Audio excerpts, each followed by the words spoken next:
Will Smith attacking Chris Rock cuts deep. Those of us recovering from the trauma of infidelity recognize how anger masks fears and insecurities. I'm curious if others see what I see from the extended unedited version of the Oscars last night. Will initially laughs at the joke. Jada glares at him. He attacks Chris with delayed retaliation. His anger rises when he repeats himself. Keep my wife's name out of your ducking mouth is an odd choice of words. It belies a festering unresolved rage around sexual permission and public humiliation. It acknowledges that words have meaning, for both Chris and Jada, and for himself. Will tried to articulate his reaction moments later in his acceptance speech, but could not. He came off sounding narcissistic and detached, failing to thank his wife Jada, and to apologize to Chris for his misplaced temper. I recognize his anger. Like Will, I'm a betrayed man who's endured the humiliation by others for choosing to reconcile with my wife. The agony feels unbearable at times. I recognize the trauma of how he acted out, either not recognizing himself, or perhaps, terrified he just revealed the real broken person he is instead of the persona he rejects. To be clear, Will is not the victim here. His suffering does not excuse bad behavior. Neither is he beyond reproach to take control of his own healing, to temper his passions and to be honest with himself. And still, I recognize someone hurting badly, worthy of mercy. He needs help, not more humiliation. Redditor's reactions story 2 after. Redditor 1, Jada is a predator. We all need to remember that. Her son's best friend came to live with their family during a vulnerable time. He was a confused kid who went to Jada as a friend and a supporter, and she used that power imbalance to have time with a young man. It probably made her feel like she's still got it or she's a MILF or whatever. If a man did that with his daughter's best friend, we would call him a pig and a monster for abusing a vulnerable young woman. Jada has consistently and repeatedly embarrassed Will in front of the whole world. Anyone remember the Tupac poem? She is a predator. She is insecure and needs time with young men to feel good about herself. She does not care about humiliating her husband in front of everyone. She does not care about anyone but herself. She is a narcissist. The people defending her should be ashamed of themselves. Redditor follow-up, agreed, I barely know all the context, but she has come off as a gross human in the interviews I've seen. Will. Chris can give grace, but by God Will has to pull his head out of his own ass. I'm afraid if this continues it'll escalate. There's nothing good in any of this. I hope whatever happens that Chris Rock won't someday see his grace as enabling. Redditor 2, typical misplaced aggression. His beef is with his wife who took advantage of the young man who wrote a top 10 song about their encounter. Redditor 3, I think everyone can learn from this experience. They both got together as a monogamous couple. Then she had an affair and betrayed him. A situation in which so many find themes sadly. But how did he react to that? I think that he was afraid to lose her, so he gave his own identity up and agreed to an open marriage, so that his wife no longer has to go behind his back to cheat on him. Because an open marriage that is born out of infidelity is nothing more but a continuation of infidelity. What that leads to is something everyone saw when Will exploded. I could say poor guy now, but that wouldn't be right because he made this decision for himself. He allowed others to put him into a position that he never wanted to be in or agreed to be in the first place. Redditor follow-up, because an open marriage that is born out of infidelity is nothing more but a continuation of infidelity. Huge gold standard this. Story 2, girl I was deeply in love with abused my feelings for her and wouldn't let me move on. A very long one, apologies. So I was with a girl for about 1.5 years. When we first met I fell for her hard. It got to the point where I would literally do anything for her. I met her while studying in my 2nd year of university. After about 1 year I believed everything to be going great as we were in what I perceived going strong. She just got accepted into the same university as I had and was going to begin her 1st year. Rather than us get a shared house or flat together, she decided to stay in 1st year accommodation as she wanted to get the full university experience. After about 3 days of her moving into this accomplishment, she became increasingly distant. She wouldn't message me back. If I rang her she would only talk for like 5 minutes and then quickly hang up. These should have all been warning signs, but because I was so stupidly head over heels for her I believed anything she would say. So then we come to Christmas of that same year. Due to me working a university placement job, I had to stay in the city I was studying in. To make my life a bit easier, her family suggested that I spend and stay at their house for Christmas and New Year due to them living in the city I worked in. Great, I thought I'd get to spend Christmas with the girl I love and her family who I adore. This is where it goes wrong. Christmas Eve night, I'm getting myself ready for work and I receive a message request on Facebook from a John Smith. It says that my girlfriend is cheating on me and has accompanying screenshots of proof. It was a screenshot of her profile on a website called fabswingers.com. The profile bio reads something along the lines of this 20-year-old uni student looking to get ducked by an older man and or groups of men. And then at the bottom in big capital letters it said, in a relationship so discreet is a must. My heart broke. The profile picture was her. The way it was typed sounded like her, and the worst thing of all was that there were reviews left of people that had slept with her. When this message came through, she told me she was at a friend's house, but now I couldn't believe her. I rang her immediately to confront her. I stupidly let her convince it was someone trying to pose as her and ruin her life. Later that night I was able to check her phone and there it was. Messages from a guy who had slept with her and couldn't wait until they met again. She was even planning for when I went home for a few days to have the guy over so they could sleep again. I confronted there and then and told her what I knew. She told me it was one-time mistake and one guy and it would never happen again. And begged me not to tell anyone. Again, like an idiot, I believed her. And even worse, I decided to stay with her. So I had to spend Christmas Day in someone else's house with someone who had cheated on her. And then I receive another message from another guy, and then another, and another. All claiming to be guys she slept with and were messaging me because she refused to sleep with them anymore. In total, it turns out she had slept with 9 different guys in the space of 3 months. One which she had been sleeping with on a daily basis. And one she had slept with on the second day of moving into her student halls. I finally took me long enough, snapped and went on her rage at her, asking how? Why? Her reasons for cheating on me. Because she could, because it felt nice to be wanted by someone else, because she could away with it.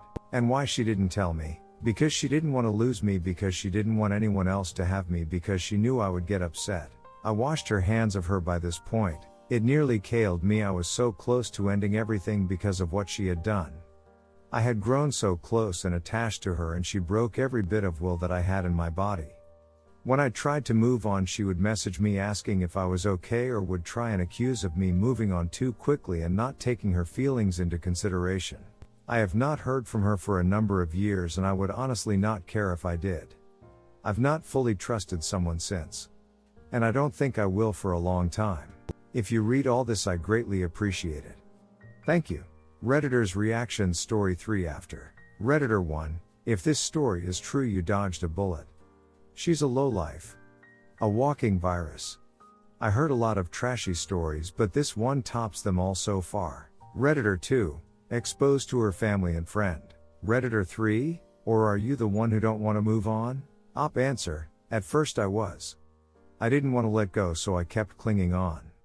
But when I finally came to my senses and decided to try and move myself away, and try to see other people, she would guilt trip me and play on the fact that she knew I had some emotions towards her still. Story 3, how I'm surviving infidelity. I'm reluctant to share my story here. First, I chose to reconcile with my wayward wife for a myriad of reasons. For many, I'll be dismissed as a fool. I've faced appalling personal attacks and ridicule on Reddit without any respect for my decision that is germane to my situation. On this point, I suspect these reactions are projection by deeply wounded people. And while I sympathize with our joint plight, I'll not let them rob me of my agency as my wife already has. Second, I am staunchly Gen X and a practicing Roman Catholic. I grudgingly accept the idea of redemptive suffering. For many, I'll be dismissed as a quack. My religion discerns annulment from sacramental matrimony, and where my case certainly qualifies, I still chose to stay. On this point, I suspect these reactions are rejection of moral hypocrisy by angry people. And while I sympathize with a similar justice streak, nothing is worse than the evil Christian. I'll not ignore science or history or tradition or collective conscience. Neither will I indulge intellectual laziness or presume superiority on epistemological matters. I respect the impulse toward religiosity across time and region and culture as a universal human experience. Common people naturally orient themselves in a hierarchical order of being. As a stone is a stone and we are not a stone, God is God and we are not God. This understanding is written on every human heart. My intent isn't to stray into theological discourse. It's just, everyone has something meaningful to offer the world, be they a poet or musician or biologist or anthropologist. My revelation is grounded in a mystical experience, which I'm open to receiving. I hope to help those similarly disposed. So here goes. I discovered my wife's transgressions 17 years after she betrayed me. By that time, we'd been married 15 years with 2 children. Our lives were completely intertwined socially, financially, publicly and privately. My world crumbled. I couldn't discern up from down, right from wrong, thought from feeling. I seethed murderous rage. As I struggled to reconcile my perception of reality and actual truth, she did everything precisely wrong. She lied by omission and commission, destroyed evidence, rug swept, blame shifted, acted like a martyr, abandoned, ghosted, benched and love bombed. For years our marriage was a maelstrom of intense fighting and hyper-bonding. I retreated from my family and friends, my career waned, my faith wavered as I wrestled with God. The grueling trauma aged me terribly. I grieved countless losses, not the least of which my cheerful disposition. I used to be a positive, optimistic, joyful person. The sparkle in my personality faded to a bitter, gnarled temperament. Dostoevsky captured my wilted spirit best in the opening lines of Notes from Underground. I am a sick man. I am a spiteful man. I am an unattractive man. Everything came to a head during a particularly difficult session in marriage counseling. I had spent the week in a nearby hotel, sick of her bullshit, feeling trapped in a phony marriage, despairing, hopeless and miserable. In a flash I experienced the sudden onset of stark clarity. I had a vision of being stranded in torrential high seas on a rickety raft of harsh cedar posts lashed together by dead vines. Mountainous waves crashed all around me. Soaked and sunburnt, I had no provisions, just ragged clothing. I couldn't see land in any direction. Thunderclouds loomed in a supercell typhoon fast approaching. Sharks circled me like sea buzzards. With death imminent, I felt utterly helpless and could only cling to my raft. I had nothing. In that moment, I prayed. God, I'm a fool. I've looked everywhere and to everyone for solace except to you, the only one who can truly help me. I've presumed your will. You've rightfully withheld comfort from me as a loving father withholds affection from a petulant toddler. I've betrayed you as I've been betrayed. Forgive me. Please don't forget me when I die. God answered me in the cantankerous voice of Red Fox's Sanford to his son, "What'd ya expect, ya big dummy?" Then God laughed at me in my pitiful state. Uproariously, with tears, the kind of infectious laughter that is funny in its own right. I couldn't help but laugh too. Like, what the hell had I expected? A life without struggle? Perfection from imperfect people? Did I not know people will fail me? I will fail them? The seas calmed and the sharks left. I floated in the heat of the sun alone with God in silence. In that reprieve, I felt at peace for the first time in years. For a fleeting moment I didn't have a care in this world. We've been married nearly 21 years now, almost 7 of which we've spent reconciling. We still fight, though less frequently and less intensely. We've made amends with our kids, our life's greatest joy, who sanctify us in our vocation to be better people as parenthood demands. I expect we will always be reconciling in some way, like dancers stepping on toes inadvertently as they press boundaries in new routines. Negotiation is a constant in healthy marriage. How else can 2 independent people that are constantly changing truly bind themselves together publicly and permanently for their good and the good of society? Still, the loss of exclusivity hurts so profoundly because it can never be reclaimed. It hurts like death because it is a death. A broken promise lost forever. We cast ourselves into a dense fog, lost and calling out for one another. We spent years searching for that which cannot be found. What can be reclaimed is potential. We Christians turn to scripture and tradition. The core of the Bible is our story. God makes a promise. Man falls short, suffers, and seeks reconciliation. God forgives and establishes a new covenant. Washington rinse. Repeat. I survived by embracing the suck. Such is marriage in temporal life, and why the church expectant is so appealing. Our hope is not in this world, but of one beyond. It's enough to keep going. What motivates us to persist amid the insufferable state of being? Freud argued pleasure. Adler argued power. Frankl argued purpose. Perhaps they're all correct. I found serenity on my raft laughing with God. When danger lurked and the tumultuous storm raged, I found peace. When I had nothing, I found I had everything I ever needed. To wayward and betrayed alike, I wish you peace.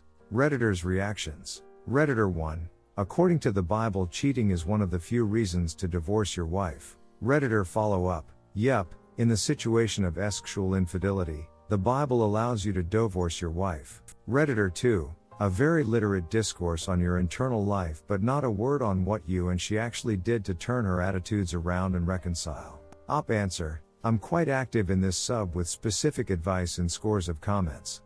This is a more reflective post. The best answer I can offer is we separated from one another, looked inward and focused on making ourselves better. We put our oxygen masks on first. Once she realized I'd leave her, and with individual counseling and group therapy among other wayward women, she experienced metanoia. She changed completely in a penitent way. She stopped lying, being defensive, and playing the martyr. She unpacked childhood trauma and family baggage that held her back. She worked hard and I could see iterative progress that kept me engaged. For my part, I grieved 1,000 tiny deaths, and some major deaths too. I got very good at recognizing stages of grief, both psychologically and physiologically. I trusted the process as our body's best means of healing deep wounds. And in sharing what I've learned, it's given my suffering a sense of meaning. That's why we commonly hear betrayed people say they would never wish their misfortune on their worst enemy, but still recognize how their recovery made them stronger. Redditor 3. Where would you say your marriage is emotionally, physically, spiritually, and mentally? I didn't hear a lot of how you're doing. It sounds more like religious constructs kept y'all together and y'all are existing, but where does true love and happiness come into play in your story? How truly happy are you? Op answer. Fair play and good questions. My post is intentionally reflective. I've shared specific advice in many comments in this sub and similar. My efforts in helping others is a big part of my answer to you. It helps to be helpful. I'd say my faith informs my conscience, but I freely chose to act. No doubt, some days, perhaps years, feel like merely existing. It's especially painful when my heart is restless. I believe my loyalty to her, our kids, extended family, our community and society at large is true love. It's what I have to offer. Love is not always congruent with happiness, though sometimes it is. While happiness is not my pursuit, our home is warm and playful and thoughtful and helpful. We are transparent with pretty thin walls. We laugh loudly and cry openly. We make messes and clean them up. We're pretty tight-knit. We love to visit with friends, travel to new places and make memories together. In these ways, yes, I'm truly happy.